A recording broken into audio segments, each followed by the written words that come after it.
This is a version of Keep Your Eyes on the Prize with lyrics that Liesl wrote, and I agreed to help animate the public in delivering them. So if you're close to this side of the room, they're up here.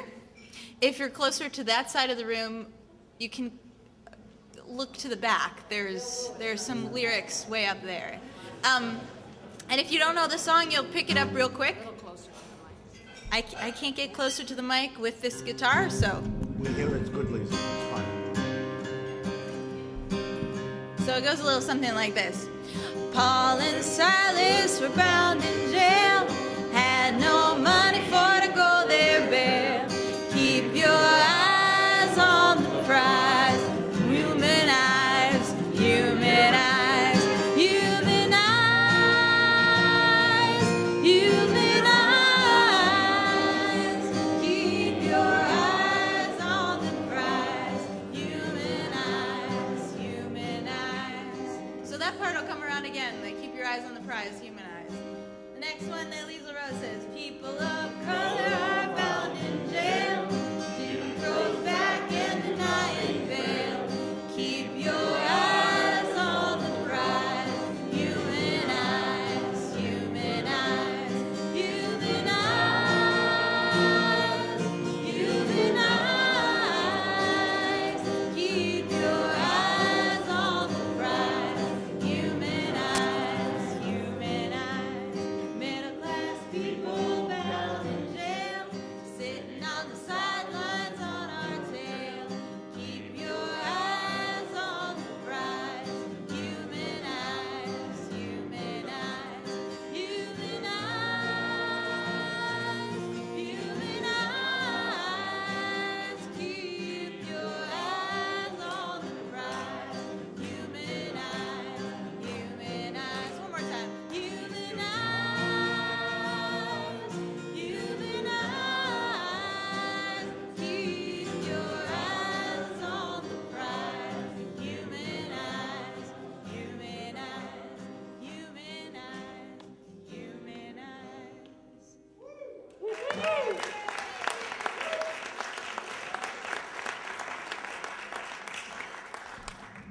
And any of you who wish to write another verse or two for the after the ceremony song, you're very welcome. And there's a magic marker and some slips of paper. I had one. The 1% is bound in jail. Without compassion, there is no bail. Human eyes, human eyes. So you get the picture. Okay. Bob's going to read a poem, and then you're going to sing another song. Already. How many people would like to do more after today? So then this next part is a series of short questions, and I would appreciate short answers. You could stand if you need to be heard, but it's something you'll remember from today, just like a photograph, a picture. Just stand up and say it. Anybody? From today's education. 95% of African Americans in D.C. have been in prison. Mm-hmm. Someone else, thank you. 60% of women in prison are mentally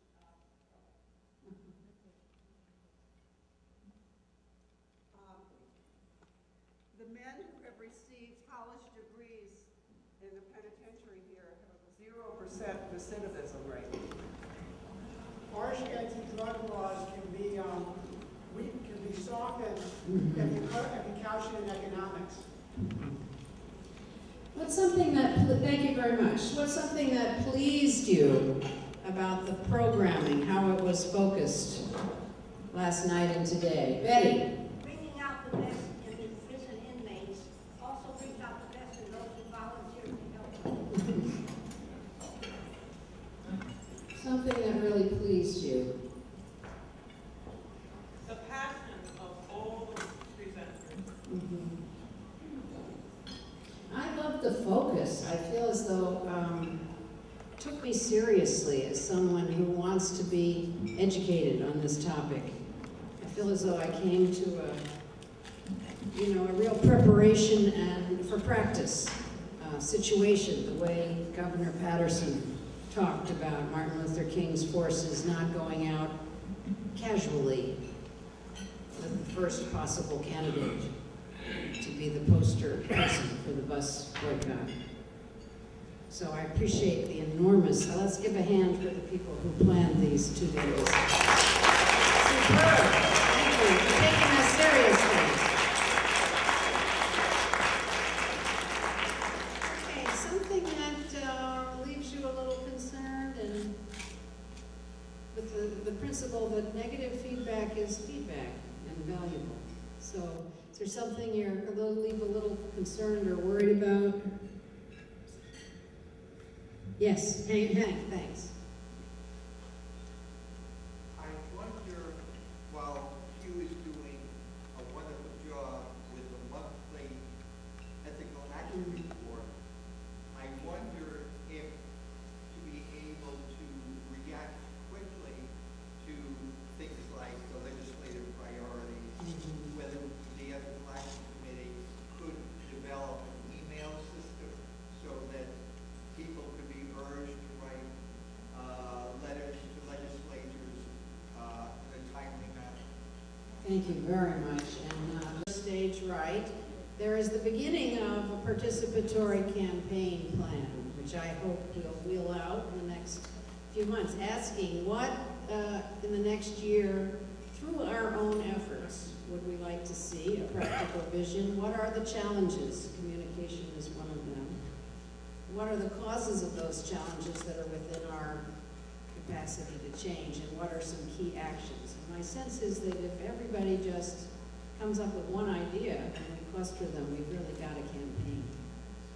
Betty, thank you.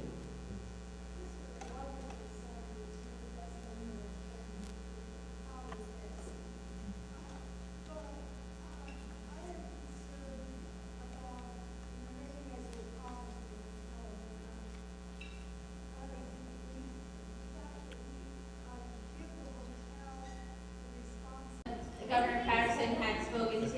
Yes, famous forever now. In the new movie coming out, Governor Patterson, which Ethical Culture will be distributing. You'll see him. Okay, something you're going to do differently as a result. Sorry. Who? Betty. Betty, you get seconds here? Go ahead.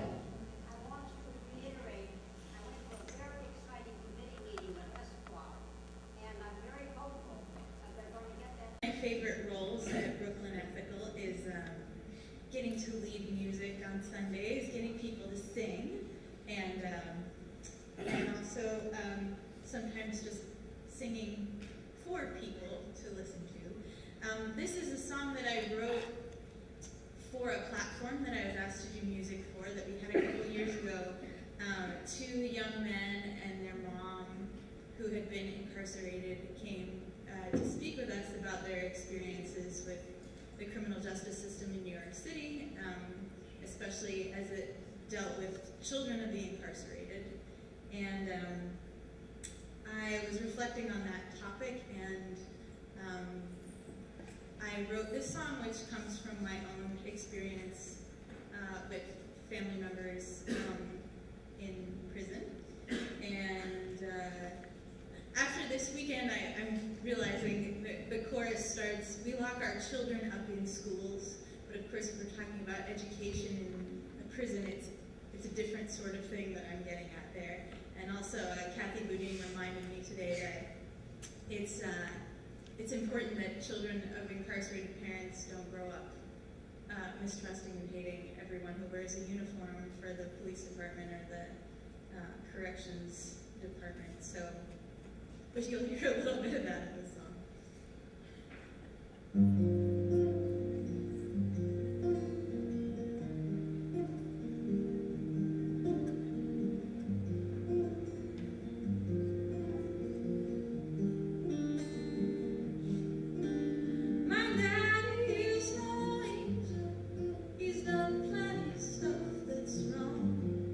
Or at least against the laws, the way they're written.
expressing things touches us in ways that other forms cannot.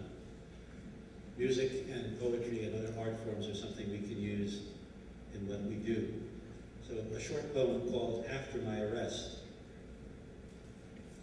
Among the everyday pieces lost, a bright pink Indian cotton shirt, worn through months of nursing, quickly unbuttoned to bring a rooting baby to my breast, her head in its soft, filmy folds. Set adrift among the debris of police searches, overturned lives, tossed into a pile of orphaned clothes, and taken to a tag sale, where my friend, recognizing it, bought it to keep me close, and wore it one day to bring my daughter for a visit, greeting me cheerfully, "Remember this?" And I laughed, scooping up my baby to carry her into the toy-filled playroom, where she rode me, her horsey, among the oversized stuffed animals, until visiting hours were over. When I stood at that great divide, the visitor's exit gate, and watched my shirt and my child leave with my friend. That was written in 1996 at the Bedford Hills Correctional Facility, Bedford Hills, New York, by Judith Clark.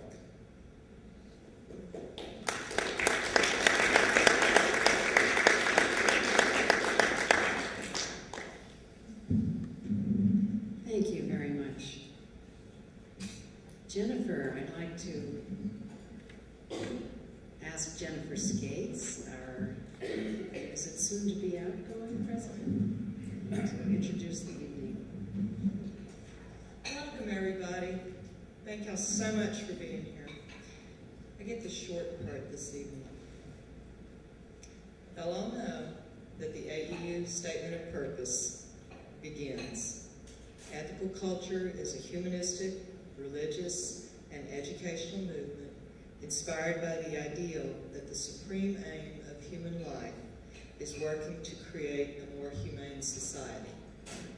The Statement of Purpose continues to express our belief in the worth and dignity of each human being, and our belief that by fostering relationships, we can help each other to be our best and to create a better world. I always enjoy the Eliot-Black Award because we get to honor someone who does work to create a more humane society, who believes and shows through their actions in the worth and dignity of each human being, and who fosters relationships, and in doing all of those things, does help create a better and more humane world. So I'd like to thank you all for joining us tonight. And I'm going to turn it back over to Lisa. Thanks, Jennifer, so much. So from now on, we're going to move rather quickly into the award. I think I'm going to call your attention to the back of the program, and again, another salute to Elle and Miller and Donna, Pang, and this extraordinary office that backs us and partners with us in all we aspire to.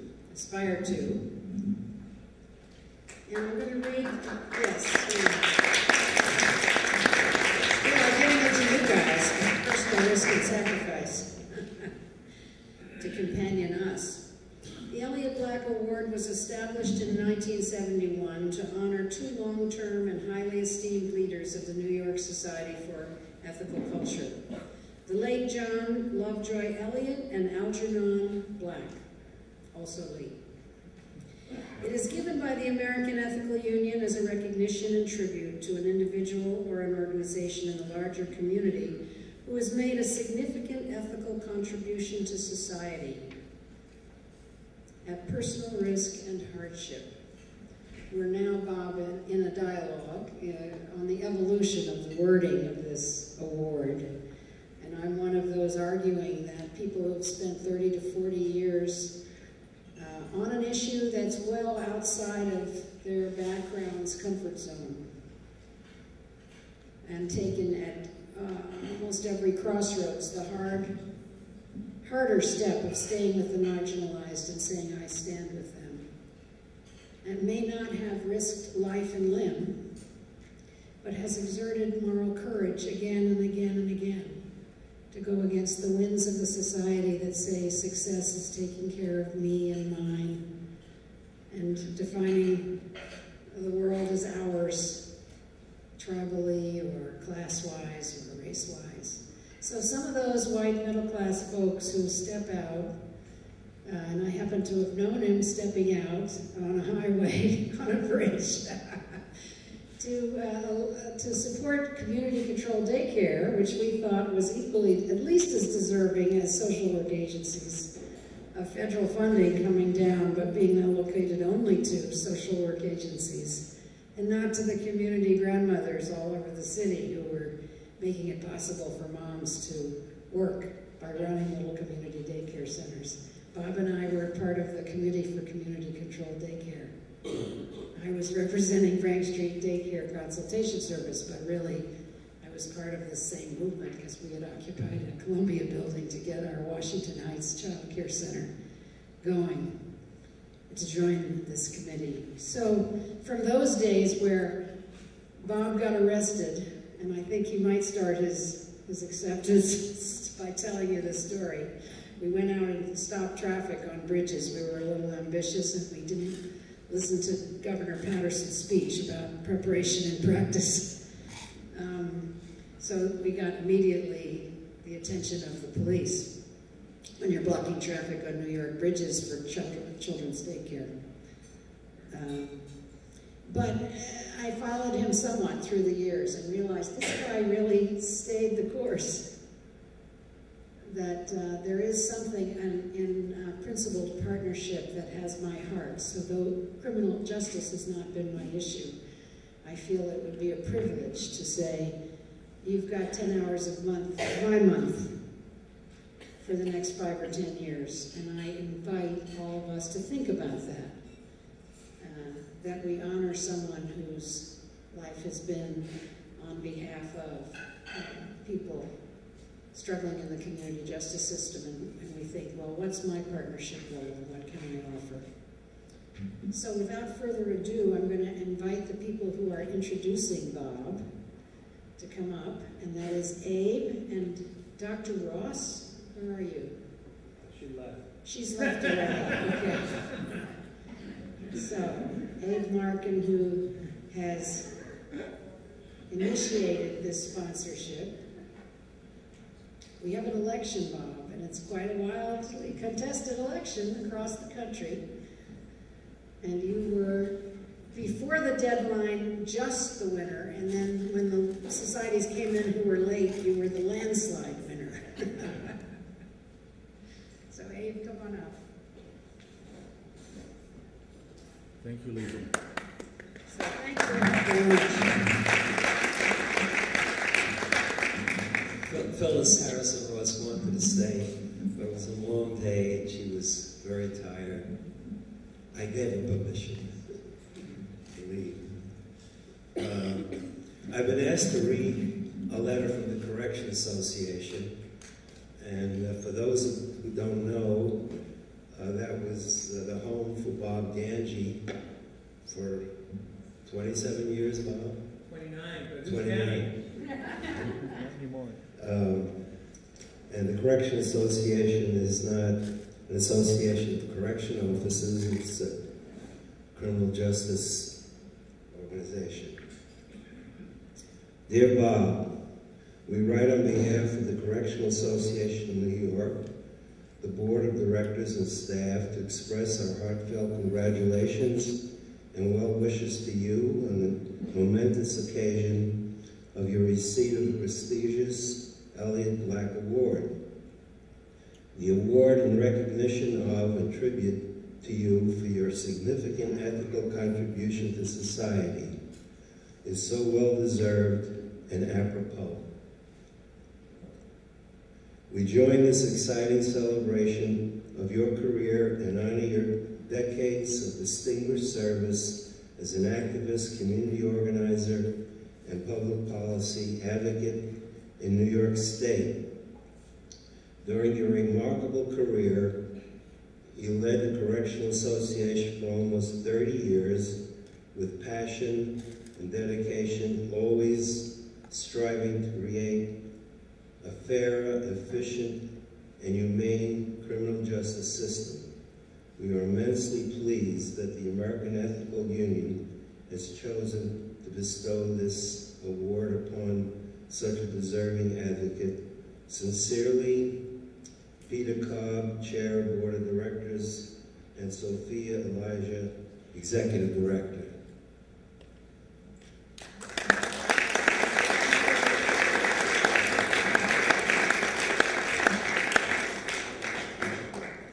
I have something that I've prepared to read. My age, I don't trust my memory. But before I do, I want to reflect on something that Governor Patterson said this morning. I can't possibly be as funny as he was, but there was a funny incident that Bob witnessed.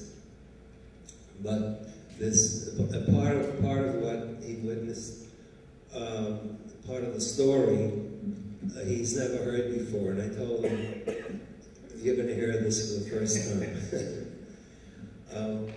I was chair of the Lower East Side Call for Justice, and my associate chair and I, both of us, were active in the group that Bob pulled together to try to eliminate the Rockefeller Drug Laws. And my associate was a real activist leader. He was a sociology professor at Brooklyn College, and he had a big following, and he thought we should have civil disobedience, and we should protest in front of Rockefeller's office.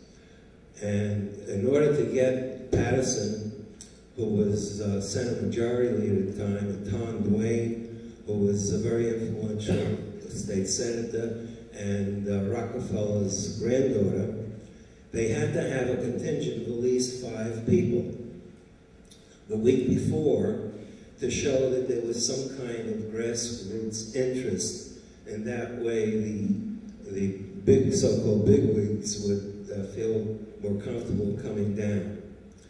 So we had a meeting the night before, at the meeting, one of the strategists said that we should do something to confuse the police. Instead of going directly in front of Patterson's office, we should head this way and that way. They wouldn't know where we're going, and it would upset them, and we would get more publicity. And I said, count me out. I said, we're not having an activity to protest what the police are doing. We're having an activity to protest the fact that Governor Pataki is not supporting the elimination of the Rockefeller Drug Laws. Well, they said, well, they had enough people and they were going to go ahead and do what they wanted to do. The next day I got a phone call and said, hey, we need you. We don't have enough people and we'll do it your way. And so they informed the police that we were coming to get arrested. And believe it or not, the police assisted us. And there's a lot to the story, but I don't think we have enough time to go into all of it. But the funny part was, we sat in front of Pataki's office, assuming that the police would come and arrest us. And after a while, the chief of maintenance of Pataki's office came down and said to the police, you can't arrest these people because they're not blocking the entranceway to the office. So the police came and told us, if you want us to arrest you, you have to move back and block it.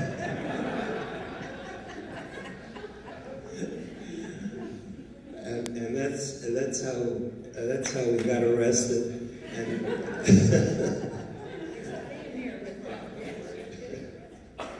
okay. what I prepared. I'm happy to introduce Bob Gangi, and I want to thank the AU for extending this very special award to him. We were constantly amused attending Bob Gangi's meetings at the Correctional Association in New York. Sitting around a long conference table was a legal aid lawyer, the sociologist, Fortune Society counselors, NGO staff, activists, artists. Sitting next to Bob were African-American high school students. Despite the fact that we were there to mobilize against one of the most intractable problems in the criminal justice system, the elimination of the Rockefeller Drug Laws, Bob would invariably start the meeting talking exclusively to the young people. And he was well prepared. He let them know he knew the latest songs they were singing and the shows they were watching. He and the kids were having fun. These were the young people who later created and performed with great confidence and energy educational rap songs at our large rallies. Bob has a unique ability to unite huge networks of highly dedicated people to join him at forums and on the streets for education, petitioning, rallies, civil disobedience. Gangi would organize frequent lobby days in Albany during a 25-year struggle. In the brochure that you have on the table, it says 15 years, but he tells me he started this 25 years ago, but it really... Give it take, give it take. Give it take, okay. Okay.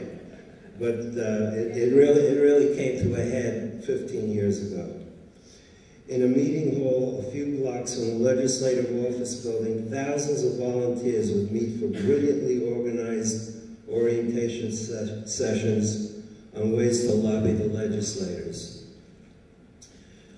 After the meeting, when some of us were discouraged because the upstate legislators said they would think about it, maybe they'd compromise, there was always somebody, a leading a senator who was dead set against any kind of change. But then standing tall, then we'd have a meeting afterwards. And standing tall in our midst was Bob Gangi, stating emphatically that he was for the complete elimination of the Rockefeller Drug Laws. He would say that we should not accept a watered-down bill. When one such law was supported by others and passed, he let everyone know it was not nearly enough. He would remind us again and again, and this was years before most of us were aware of it, that 90% of those incarcerated were persons of color.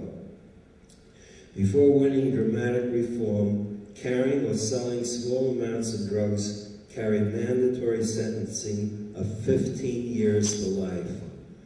So, and that not only affected the men, many of the women were picked up and they didn't want to report on, they were called, I don't like the word, but they were called mules, and they didn't want to report on their boyfriends. They weren't really the sellers, but the boyfriends and their husbands were. They didn't want to report on them, and they served the sentences. They lost their children, and it was a terrible tragedy. Most of those incarcerated had nonviolent records. Since the reform, sentencing was removed from the control of the district attorneys and is now at the discretion of the judges. With their new authority, judges can, in some instances, grant treatment accountable to the court as an alternative to incarceration. Now, I wrote this next sentence before I read the newspaper the other day. This model is being replicated, though not rapidly enough in the country. The other day in the Times, several states are now adopting this alternative to incarceration through treatment. The following is an excerpt of a letter I wrote to the New York Society Board when other worthy nominees were selected for the award.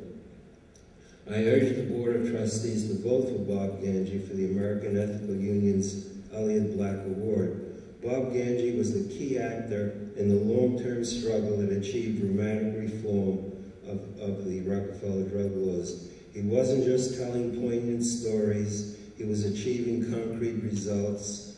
His venue was not a TV series, but was the streets of New York City. He marshaled armies of volunteers and garnered tremendous public support. It was that support which prevailed over the fierce opposition of district attorneys, upstate lawmakers, and the communities they represent where the prisons were located. His present work against the New York Police Department's stop and frisk practices has particular resonance in the state and in the nation. Furthermore, Gangi provided leadership to the juvenile justice reform movement in the city and state. The aim was to close detention centers upstate and assign the juveniles to alternatives to incarceration programs nearer to their homes in New York City. That position has won the support of Governor Cuomo and Mayor Bloomberg. Finally, I want to add a personal note. I worked for John Eliot's Hudson Guild in the late 1950s. Algernon Black would join us at the Hudson Guild Farm each year for our annual conference. They were inspirational and highly accomplished leaders. I worked with Bob Gangi as chair of the Lower East Side Call for Justice starting in the early 1990s, and as well at our New York Society starting in the early 2000s. Bob gave several platform addresses, and then again when he joined the New York Society's United Social Service Board. As John Eliot and Algernon Black were for their time, Bob is indeed an inspirational and highly accomplished leader for our time. Bob Gangi.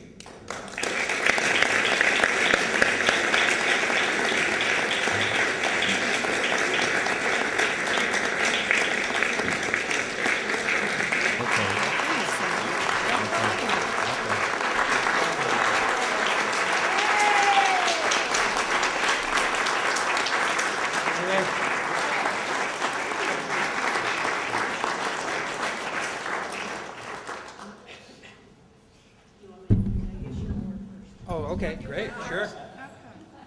Come on, help me out here. It's a privilege and an honor, and we thank you for all that you've done, all that you're going to do, and we hope that that helps encourage you and remind you that, I'm sorry, I'll cut this short.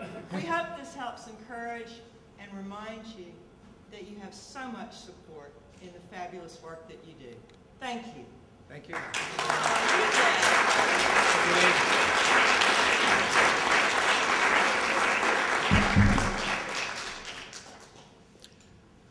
I've always wanted to do this. You know, when the people get the Academy Award, they take out a little piece of paper and they read everybody. I'm not going to do that, though. Thank you very much to Abe, to Liesl, to everyone who participated in deciding to give me this award. It's a great, great honor. And in particular because I have felt a, raise it, can people hear me? Yes. Okay. I rarely get a complaint that people can't hear me, but let me know. I've had in my life, both in my personal life and my political life, a long connection to the Ethical Culture Society in New York. My wife Barbara and I were married by an ethical culture leader in 1969, when I was 3 years old. Barbara robbed the cradle. And it was a very meaningful ceremony to us. I realize poetry has been a little bit of the theme of the night. I'm going to add a poem, or part of a poem, that we included in our wedding vows. It's a favorite poem of mine when I was younger, and still a favorite poem of mine. And it was my words to Barbara, the words of William Butler Yeats, the poem Brown Penny. And part of that poem goes, go and love, young man, if the lady be young and fair. Brown penny, brown penny, brown penny, I am looped in the loops of her hair. And that brings to mind the feelings I had about Barbara then, the feelings I have about her now. And without her and her sustained emotional support over the years, to the extent that I deserve an award like this, that I've helped accomplish some significant improvements and changes in people's lives in the city and the state, I could not have done it without Barbara's support. Thank you very much.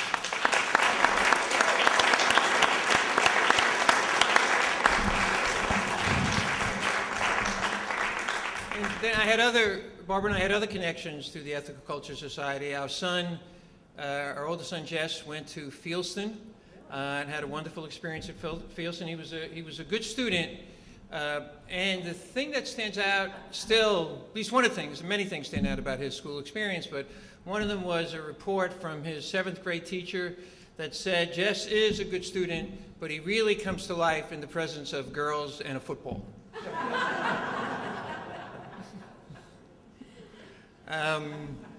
And then my connection to the Ethical Culture Society was in part through invitations that came from Dr. Harrison Ross and Judith Wallach. I made a number of presentations at the Sunday services on a variety of issues, and I remember that one of the topics that I chose was politics, race, prison, and police, and then another topic was politics, race, prison, and police. My 4th or 5th speech was race, politics, prison, and police. And being able to speak at the Ethical Culture Society and connect with people and bring people and enroll people like Abe into our efforts to promote the repeal of the Rockefeller Drug Laws and the Drop the Rock campaign, and now our efforts at P.R.O.P, the Police Reform Organizing Project at the Urban Justice Center. The society has been an invaluable source of support, and I hope too that during the course of my remarks people get a sense of what we're doing with P.R.O.P, the Police Reform Organizing Project, and that some of the people, particularly people from New York, helped join and support the effort. Feel free to speak to me after my presentation about more of the specifics. I'd like to use this opportunity to give an overview of what was valuable, or what I see as valuable about my career. I see the award as a kind of, although I don't know what took you so long to give it to me, I see the award as a kind of lifetime achievement award.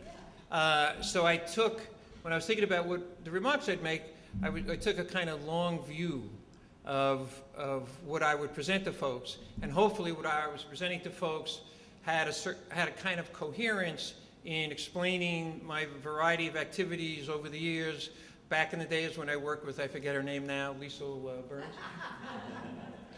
to the work that I'm doing now with people like Abe Markman, with attempting to enact sweeping reforms of NYPD policies and practices. I wanted to start in discussing my main points, but the woman playing the guitar is no longer present, or at least I can't see her. Is she around? She's here. Jean? Do you know the lyrics to "With a Little Help from My Friends"? Maybe not. All right. You don't want me to sing it, but so I'll just say it.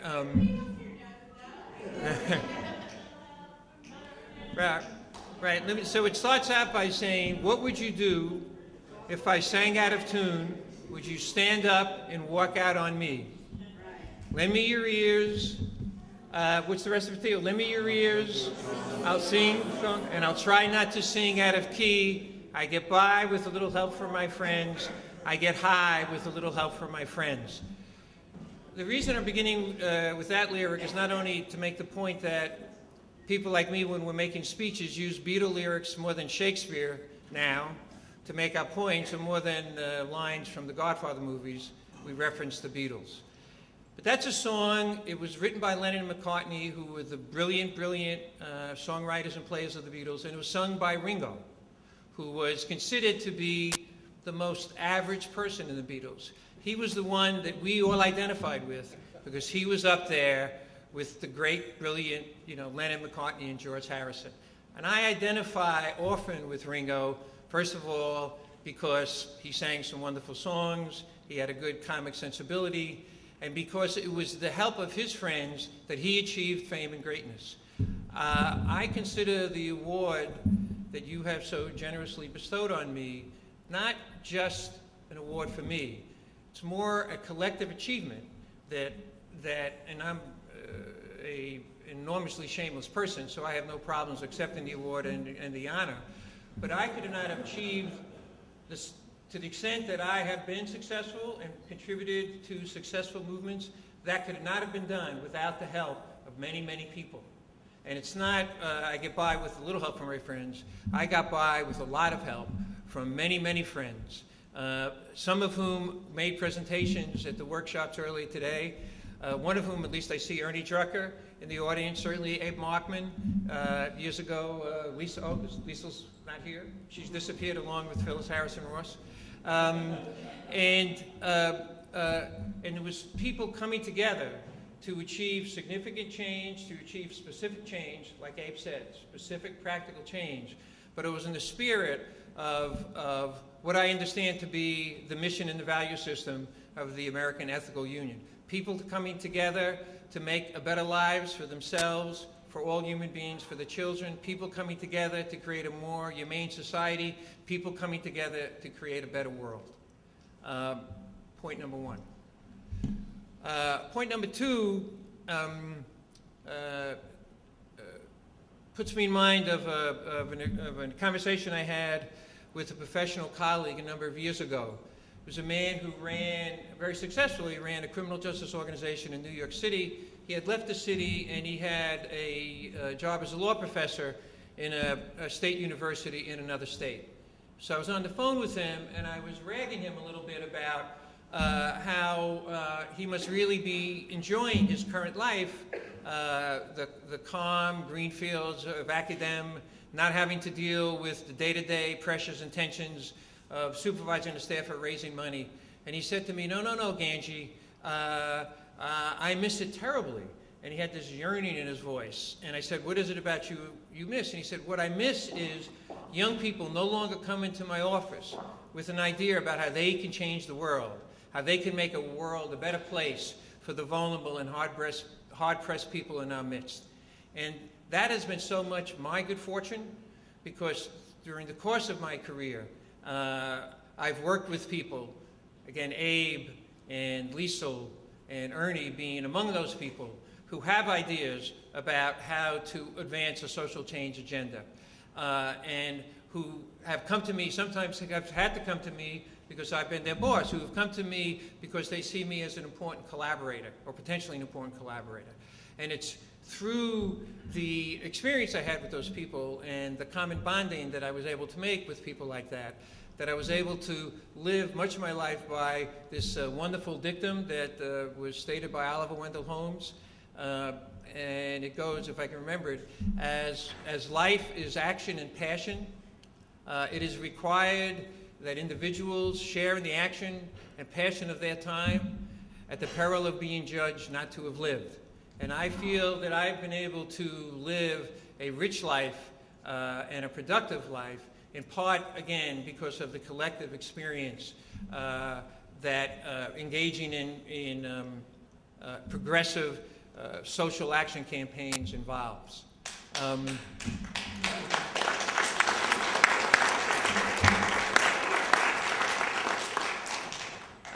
Third point I want to make, and it relates to what, again, I feel has been my good fortune to do the kind of work that I do and with the people I do, is that the kind of work that I've been able to do, particularly at the Correctional Association and now with the Police Reform Organizing Project, obviously focuses on criminal justice issues. And there are at least two first principles or core principles that inform the work, that guide the work, and I think these principles relate very, very much to, again, the mission and value system of the American Ethical Union. And the first core principle is that the policies and practices, the everyday operations of our criminal justice system, the conditions inside our prisons, reflect the basic values and priorities of our society and our government. It's what Winston Churchill meant when he said that the mood and temper of the public in regard to the treatment of crime and in regard to the treatment of people accused of crime is the most unfailing test of any civilization.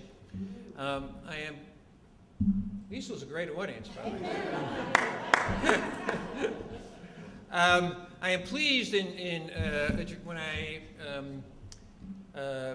make the kind of remarks I'm making to an audience like this, given your vintage, because sometimes when I'm talking to young people, they don't know actually that Winston Churchill made his fame playing center field for the New York Yankees, but all of you are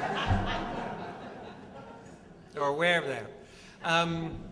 The other core principle that guided certainly our work at the Correctional Association and guides our work at the Police Reform Organizing Project, and again, this goes to the heart of the mission of the American Ethical Union, is that the driving force behind our work is the strong belief in the inherent dignity of every human being. In fact, one way to understand our work is when we see a violation of that principle, we take action. So when we see the harsh effects of an unjust law, like the Rockefeller Drug Laws, we take action. When we see that mentally ill people are confined for hours, days, weeks, years at a time in punitive segregation units in state prisons, and a sanctioned policy of brutality in a very real sense, we take action. When we see in the current work that I'm doing at the Police Reform Organizing Project, when we see objectionable police practices every day in New York City, we see black and brown men stopped and frisked for no apparent reason. We see homeless people thrown to the ground, treated roughly, handcuffed, locked up, their possessions not only taken, their meager possessions often destroyed. When we see LGBT people inappropriately harassed when they are entering a community center, or inappropriately touched and felt up when they're congregating on a street corner, we take action. When we learn and we hear that sex workers are arrested solely for the act of carrying condoms, when there are times when sex workers are forced to provide sex in order to gain their release, we take action. When we see street vendors in New York City, and this is something that happens all too often in New York City, street vendors who are often immigrants, who are almost always people of color, and often can't speak English very well, when we see them harassed, fined, arrested for violating randomly enforced rules like how high the barrier of your cart goes up. Sometimes it's too high, sometimes it's too low, or you're keeping your cart 18 inches from the curb when it should be 22 inches from the curb. When we see people harassed, fined and arrested for those reasons, we take action. That hopefully gives you some idea of some of the specific things that we do with the Police Reform Organizing Project. Actually, I'd like to just take out a moment before I get to my fourth and last point to talk a little bit more specifically about what we do at P.R.O.P. Some people mentioned some of the dramatic statistics that they heard earlier today, or the dramatic facts that were stated. Here's a couple of others relating to the Stop and Frisk program. In the first 3 months of 2012, the cops stopped and frisked over 200,000 people. That's on a pace of stopping and frisking over 800,000 people in a year. That's 2,200 stop and frisk a day. 87% of the people stopped and frisked were people of color. Last year, the NYPD stopped and frisked more African American males between the ages of 14 and 24 than lived in the city. They stopped and frisked over 168,000 black males between the ages of 14 to 24, and only 158,000 black males in that age cohort lives in the city.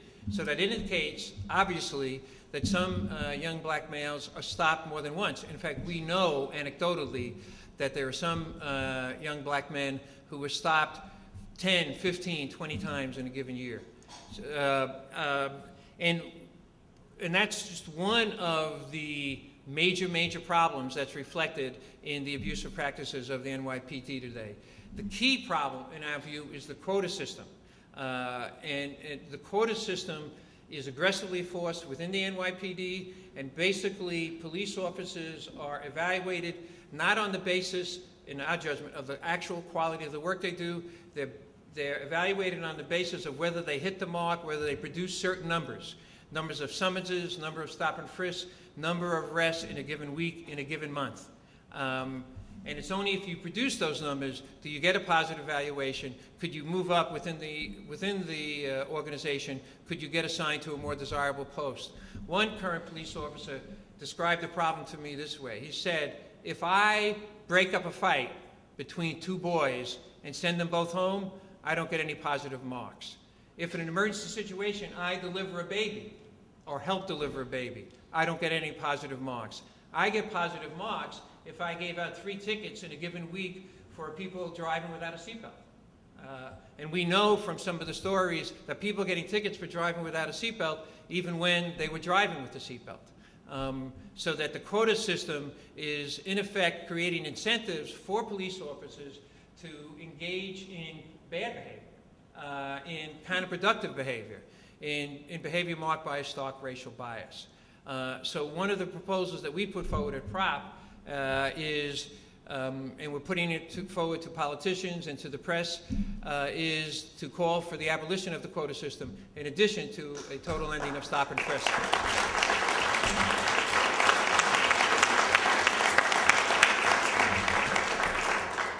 And we would love for a number of you to support the benefit that we're having on Thursday night, June 21st.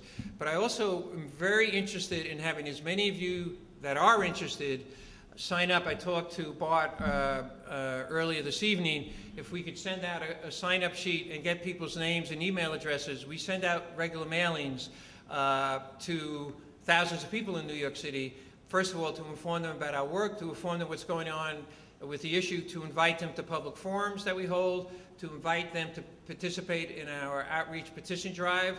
Our goal is to get 25,000 signatures on petitions calling for sweeping changes in the NYPD, and we now have over 10,000 signatures, and we'll pick a day, a Saturday, a Sunday, a weekday. We'll send out teams of people to communities all over the city with a petition to engage in people who are basically walking back and forth in a well-trafficked area in their city.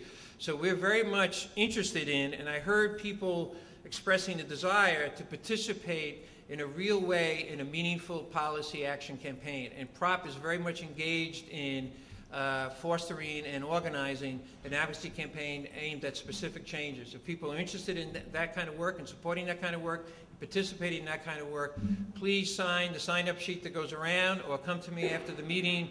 I'll give you my card. We'll figure out ways that you can get involved in supporting our work. Also, for fundraising, we have T-shirts, P.R.O.P. T-shirts that are on the T-shirt table that we're selling for $20 as a way of raising money to support our work. Since all of you are here tonight, as part of the organization Give Me the Sign, we'll give you a break on the price, so it'll be $19.95 for you people. Except for Liesl, it's $25 for Liesl. The final point I want to make about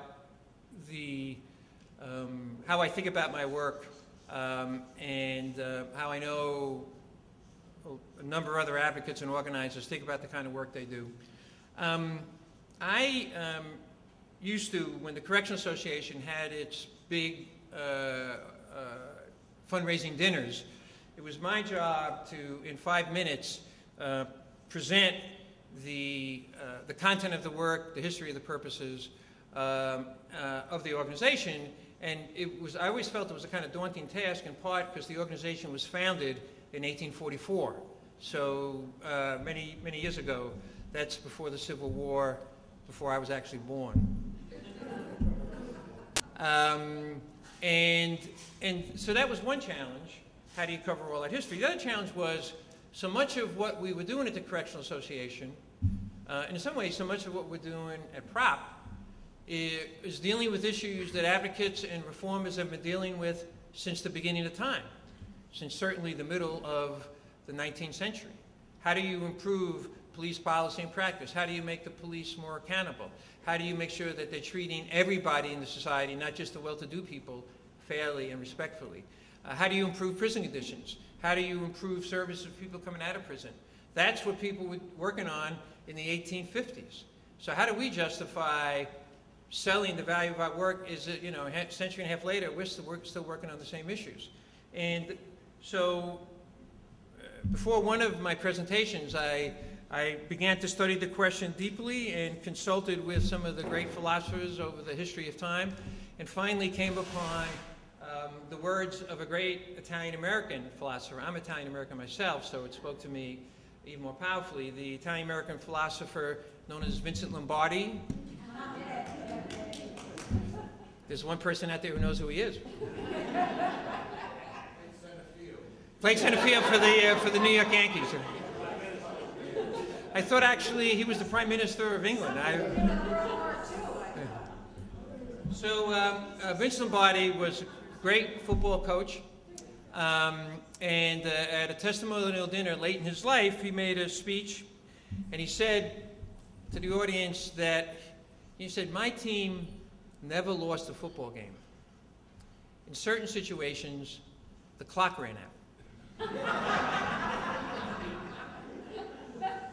Well, in our work, and Abe, I thought, made this point very well, because we worked on changing the Rockefeller Drug Laws for decades. And there would be people, actually lots of people would say, aren't you discouraged? The end of another legislative session and nothing happened. A few guys made a few good speeches, but no real movement on the issue. Aren't you discouraged? And we would be discouraged because we wanted to see the change, but we knew that we would keep coming back because in our game, clock never runs out. On the policing issues that P.R.O.P is addressing now, the political people I consider to be the worst proponents of the policies that we're objecting to: George Pataki, previous governor, Rudy Giuliani, obviously a mayor in New York City during the 1990s, and now Mayor Michael Bloomberg, all of whom very, very powerful individuals as long as they held office. Pataki now is on the sidelines. Giuliani is now on the sidelines. Bloomberg, despite all his billions, will soon be on the sidelines. But the truth is, we are never on the sidelines. And I don't mean just me, and I don't just mean the people at the Correctional Association, or the people at the Police Reform Organizing Project, or the people at the American Ethical Union and the Ethical Culture Societies. I mean advocates and reformers like us in many different neighborhoods and communities in New York City, New York State, across the country, across the world. Some people find it dispiriting, but it's true that people like us, reformers and advocates, will always be there, putting our best thinking and our hard work on the line to advance the cause of social justice, criminal justice, racial justice, human justice. Particularly important in regard to criminal justice policy and practice, the power of the criminal justice system, the prison system, the police is enormous, with the authority to arrest, prosecute, incarcerate, and sometimes execute people. Left to their own devices, without checks and balances, the potential for abuse and corruption is frightening. And there will always be bad guys, or let's call them aggressive opponents, on the field, scoring points. And we also will always be in the arena, pushing back, pushing forward, scoring some touchdowns of our own. And we know that we will not lose, that we cannot lose, because in our game, the clock, I'm looking to my family, the clock never runs out. We are small relatively. Sometimes we're outmanned, never outlasted. And we are still a strong force, a thundercloud with a permanent place in the firmament, and you are going to hear from us. So despite bureaucratic obstacles, despite political resistance, we are confident in our work, we are confident in our purpose and our importance, because we understand that in our game, the clock never runs out. Thank you very much.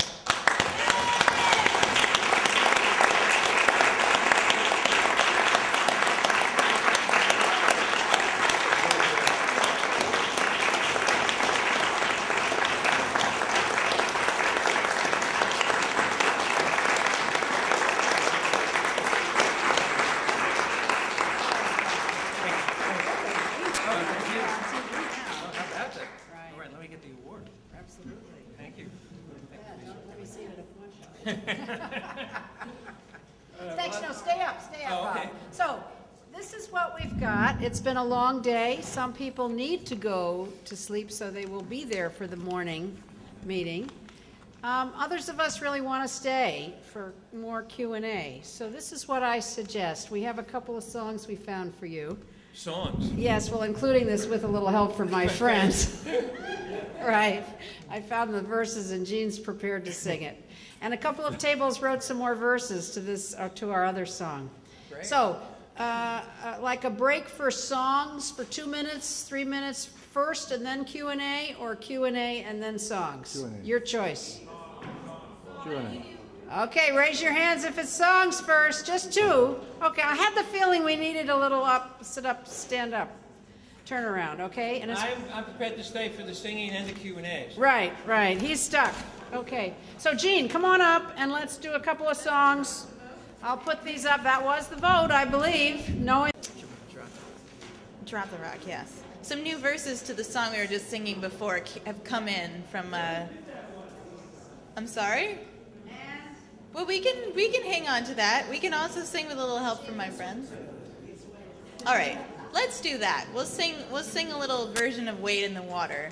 And Liesl suggests we sing Good's Gonna Trouble the Water. God with 2 O's, that is. So if you know it, chime in. Let's sing.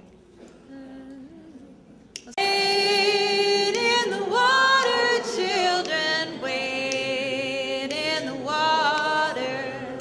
Good's gonna trouble the water. Who's gonna fight to end, stop, and frisk? Good's gonna trouble the water. Our communities, our children, they are all at risk. Good's gonna trouble the water. We're gonna wade in the water.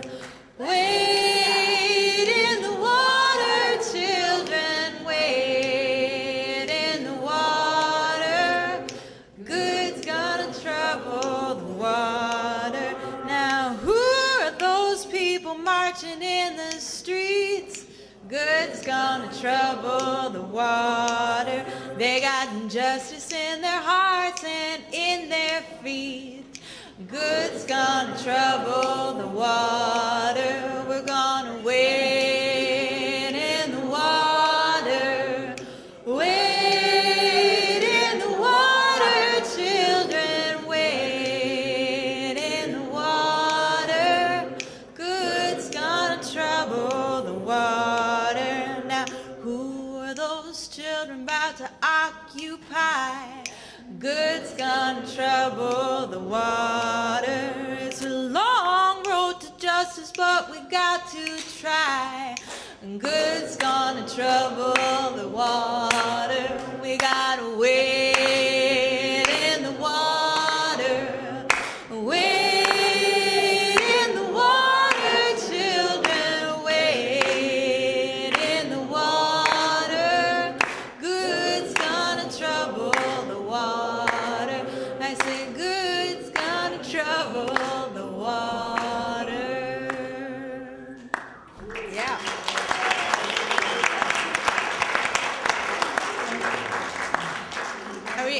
Are we energized for a little Q&A? One more song.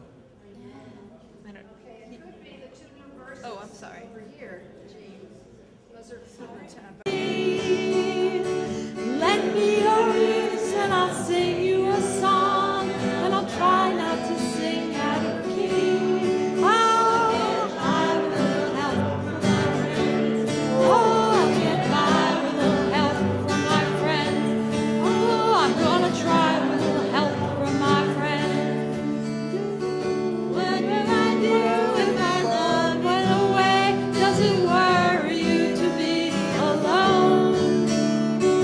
How do I feel by the end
questions?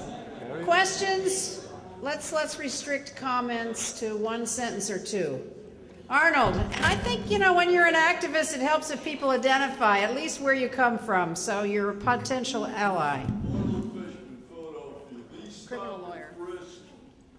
Statistics that you quoted, I assume they're without probable cause. Am I right? In most cases, right. I'd say at least 90% of the cases, right. Well, what happens if, without probable cause, possessory offense is discovered and charges are filed and a motion to suppress is made? Are they successful? Well, in about 88% of the stop and frisk, the cops don't arrest or give a summons. So most people are let go at the beginning. In most cases, I don't know about how often, but I know in many, many cases the charges are thrown out. And this goes back to the quota system. The way the quota system works, if the cop does a stop and frisk or gives out a summons or arrests somebody, and if it doesn't hold up in court, that doesn't affect the evaluation of the cop's performance. The numbers produced by the summonses and by the arrest, that's what the cop is, his performance is based on. His performance evaluation is based on. So it's in my judgment that police officers have no problems with understanding that what they're doing is illegal or unconstitutional or it's going to get thrown out in court because it doesn't affect their performance evaluation. And it doesn't affect the numbers that, again, in my judgment, Ray Kelly and Mayor Bloomberg are interested in producing to show that there's still all over the possibility of a crime problem returning to New York City. So it's driven by what I consider to be a self-serving type of politics, and it's in a political sense, and very specifically driven by a kind of numbers game approach to management, which is similar to what Bloomberg has tried to do with the schools in New York City. And there's a lot of criticism of basing performance evaluation of teachers on test scores because it doesn't get at what's really happening in the classroom and how well kids are learning and how well they're going to do out in the world when they go out into the world. Has there been a challenge in federal court? I'm sorry, has what? Has there been a challenge? Yes, the case dragged on for years and years and years, and there was a recent ruling by a federal judge which basically enables the case to go forward as a class action lawsuit. And there was a lot of press on it, editorial board support on it, and the judge's finding was scathing and very directly accused the NYPD of engaging in what she calls suspicionless stops and frisks. And that goes to the heart of why it's illegal and unconstitutional. Because there's no reason to stop the people except it's part of this large-scale, no-holds-barred, preemptive approach to law enforcement. Sure. I wanted to ask you, Sure, and then Betty. before this, it was a Rockefeller, and I know because about the drop the rock, and now it's stop and frisk. What's going to be next? It doesn't seem like it's like whack-a-mole. If we want to get the people of color in certain districts into these prisons, we'll find another way. So what's the real problem behind this? It's not stop and frisk. What's motivating stop and frisk? What's the root of all this motivation to this drive of injustice in the criminal justice system? Well, I think in terms of NYPD policy and practice, it's the quota system. In terms of the larger issues you're raising, that you're really getting at the heart of the beast in terms of the kind of society and the kind of economy we have in the United States. And I don't know if that's the question you're raising. The story that I tell when I make this point is I'm Italian American, so obviously my parents were Italian American.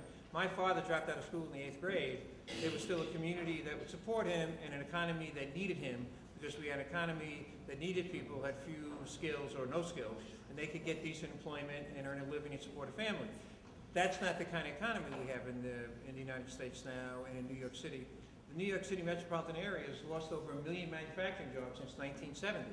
So poor people, low-income people of color in particular, who drop out of high school or barely finish high school, there's virtually no place for them in the economy.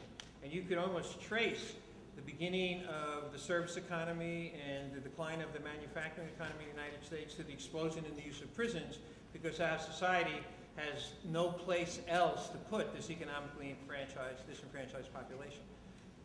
So to get it to change that would address those issues, you would need significant changes in the way that our economy operates and a commitment to include everybody in our society somewhere or another in our economy and in our society.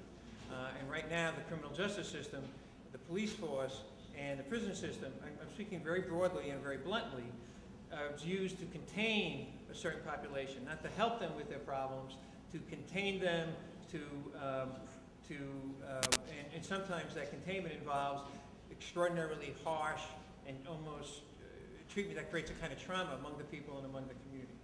And that's the effect the criminal justice system has on many low-income communities of color. So how do we get at the big problem? I mean, what? Well, I hear you, but we need to move on. Okay. I think what we do is we bring in Castro and Che, Okay. and Revolution, okay. yeah, I think the way that I work at it is to get at the issues in ways that seem to be practical and winnable, and at least raise the more fundamental concerns. We are not, what we're doing with P.R.O.P is not about to create the kind of really fundamental economic reforms we need in our country to make our society and our economy more inclusive. But we can change how badly the criminal justice system just messes with people's lives. And I think we can improve that, and we can create a more just and equitable society. Well, I would Wait a minute, excuse offer the suggestion. me, Ron, Ron. sorry. Ron Solomon. Right, but I believe, I just wanted to check Betty first, then Mr. Dr. Drucker, and then you, okay? In terms of order, just trying to. Not challenge police practices and prosecutorial practices in any kind of broad way. They may throw out a particular case, but they very rarely will they raise the larger issues.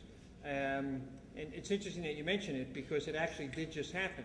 There was a judge in New York City who threw out a case involving a summons for an open alcohol container.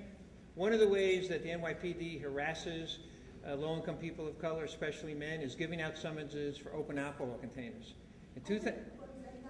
Open alcohol containers. In 2010, for example, the NYPD gave out over 140,000 summonses for open alcohol containers. And my guess is, we don't have firm statistics, that 85 to 90% of those summonses were given to black and brown men. And we know, at least anecdotally, in some cases, it just was made up, because